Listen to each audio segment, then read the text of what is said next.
right, time now to bring you our special segment that's Healthy Tuesday, and we're talking all about fat today.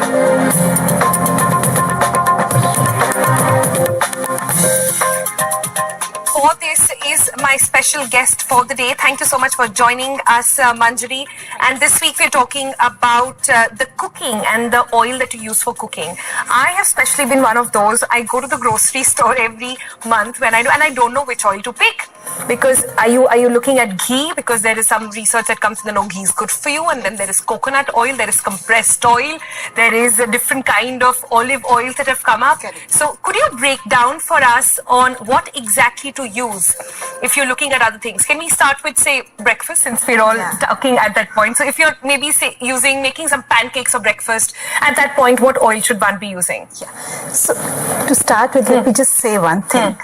The concept that fat is bad is completely out. There's a lot of goodness of fat, and a lot of people who are avoiding fat to lose weight or to become healthier should stop doing that. So that's the first thing. Now, choosing the right fat is very important. As you said, breakfast, most of the time we use it to do a little bit of a make a pancake or just season things. So in that case, you can use an oil which does not need to be smoked very high, because you're not really deep frying anything. Correct. Yes, in that case, ghee is a good use. You can also use olive oil if you'd like to, You can also use things like coconut oil, but you can't be using very strong oils like mustard, because typically mustard has a high smoking point. You have to heat it very high for it to allow to cook, and so if you're grilling something, suppose you're making a sandwich or something, you can, for then all these olive oil, etc., can be used.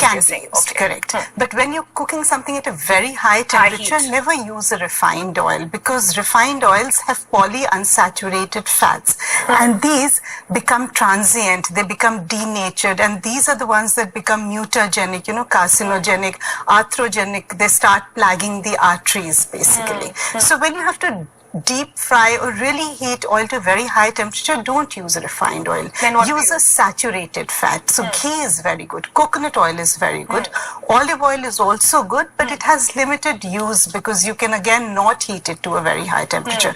But if you're making a pancake, you can definitely go ahead. So you're saying for deep frying, we should actually be using ghee? Yeah, we should definitely either be using saturated fat, which is ghee or coconut oil, or use a stable oil. Like mustard oil is a very stable oil. Though it has unsaturated fats called monounsaturated fats, but they do not denature on heating. Whereas if you use a refined oil, like typically the sunflower oil or the canola and so many other that are now there, they become denatured, and that's why they become carcinogenic on There's heating. this new trend which is all about the rice bran oil. Where does that feature when it comes to again, like olive oil, rice bran oil is also not very native to us. It's never been used by us traditionally, so you can use a moderate serving once in a while, but it's not really the potent thing that it's made out to be, and I don't think we need the oil at all in our diets. But typically when it comes to Indian cooking, a lot of us like to have very Indian lunches and dinners as well. So when you say doing a curry or doing a basic vegetable sabzi for your meal, what oil should one be using? So try to look back to what was used traditionally at home. So whether you're a Keralite and coconut oil was staple, you're a North Indian and mustard was staple, you came from Gujarat and tilka tel was staple, try to stick to that as much as possible. You're also genetically more predisposed to absorb and assimilate that oil better than any other new type of oil.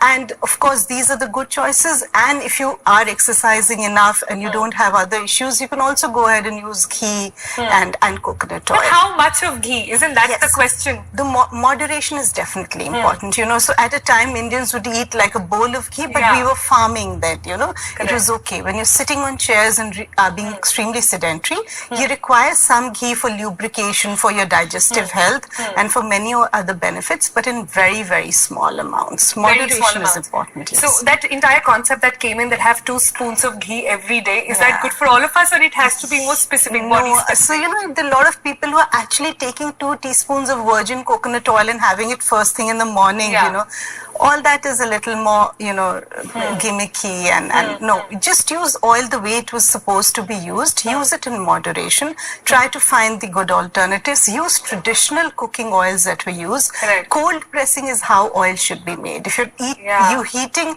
seeds, oil seeds to a very high temperature to extract oil, that's not the way oil should be made in a Cold pressed oil to watch out for. Well, thank you, Manjari, for yet again a very educational session today on Good Morning India. Thanks for joining us. Thanks. On that note, we're going to slip into a break, coming back with much more on the other side. Stay tuned to NDTV.